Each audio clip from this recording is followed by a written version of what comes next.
कौन है पूर्व आईपीएस शिवदीप लांडे? सिंघम बनने से लेकर इस्तीफा देने तक की है कहानी। नमस्कार, मैं दिव्या, स्वागत है आपका आज के इस वीडियो में। आप में से कई लोगों ने बिहार कैडर के तेज तर्रार आईपीएस अधिकारी शिवदीप लांडे के बारे में सुना होगा। शिवदीप लांडे का नाम हमेशा सुर्खियों में रहा है, खासकर उनके अपराधियों के खिलाफ कड़ी कार्रवाई के कारण। बिहार के कई लोग इन्हें उनकी त्वरित और प्रभावशाली कार्रवाई के लिए सिंघम के रूप में जाना जाने लगे थे। बिहार में कई लोग उन्हें उनकी त्वरित और प्रभावशाली कार्रवाई के कारण सिंघम के रूप में जानते हैं। उनके इस छवि के कारण वे बिहार पुलिस में एक प्रतिष्ठित अधिकारी के रूप में स्थापित हो गए थे।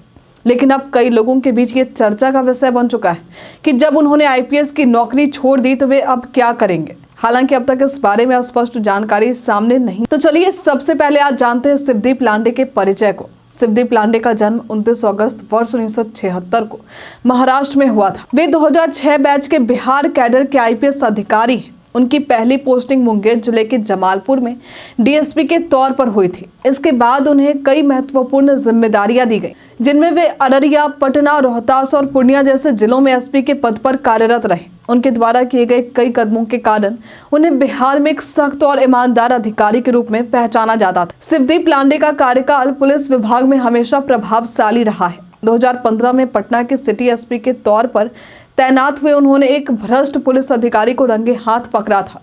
इस घटना ने उन्हें बहुत प्रसिद्धि दिलाई थी, क्योंकि उन्होंने इस कार्यवाही को फिल्मी अंदाज में किया था। उन्होंने कई ऐसे अपराधियों के खिलाफ सख्त कार्रवाई की जो आमतौर पर कानून से बच जाते थे। पटना में बाइकर्स गैंग पर कार्रवाई के दौरान उनका एक्शन आज तक लोगों को याद है। शिवदीप लांडे ने 6 सितंबर वर्ष 2024 को आईपीएस की नौकरी से इस्तीफा देने का फैसला लिया था, जब बिहार सरकार ने उन्हें पूर्णिया रेंज का आईजी बनाया। मात्र 13 दिन बाद उन्होंने ये निर्णय लिया और अपना इस्तीफा दे दिया। उनके इस इस्तीफे के बाद उन्हें पुलिस मुख्यालय ने वापस बुलाकर आईजी ट्रेनिंग की जिम्मेदारी दी। लेकिन 13 जनवरी 2025 को राष्ट्रपति द्वारा उनके इस्तीफे की मंजूरी मिलने के बाद उन्हें औपचारिक रूप से नौकरी छोड़ दी। उनके इस्तीफे के कारणों को लेकर कई कयास लगाए जा रहे हैं। शिवदीप लांडे के कई कारनामे ऐसे हैं जिससे उन्होंने अपराधियों के नाक में दम कर दिया था, विशेषकर तब जब उन्होंने मुजफ्फरपुर रेंज में जमीन माफियाओं के खिलाफ बड़ी कार्रवाई की थी। उनका मानना था कि जब तक वे प्रशासन में रहे वे कुछ प्रभावी कदम नहीं उठा पाए, क्योंकि उनके काम पर कई बार रोक लगाई गई। शिवदीप लांडे के राजनीतिक बैकग्राउंड को देखते हुए ये सवाल उठता है कि क्या वे राजनीति में कदम रखेंगे। उनके परिवार का भी राजनीति से संबंध है। उनकी पत्नी गौरी, जो पेशे से डॉक्टर है, महाराष्ट्र के एक प्रमुख राजनीतिक परिवार से ताल्लुक रखती हैं। उनके ससुर शिवसेना के बड़े नेता रह चुके हैं। लांडे की सोशल मीडिया पर बहुत बड़ी फैन फॉलोइंग है, खासकर बिहार के युवाओं में। इन्होंने इस्तीफा देने के बाद सोशल मीडिया पर यह लिखा था कि बिहार उनकी कर्म भूमि है और वे यहाँ युवाओं के लिए कुछ बेहतर करना चाहते हैं। लांडे के इस्तीफे के बाद यह अनुमान लगाया जा रहा है कि वे राजनीति में कदम रख सकते हैं। उनके द्वारा किए गए काम और उनके द्वारा उठाए गए मुद्दे ये संकेत देते हैं कि उनका झुकाव कहीं ना कहीं राजनीति की तरफ हो सकता है।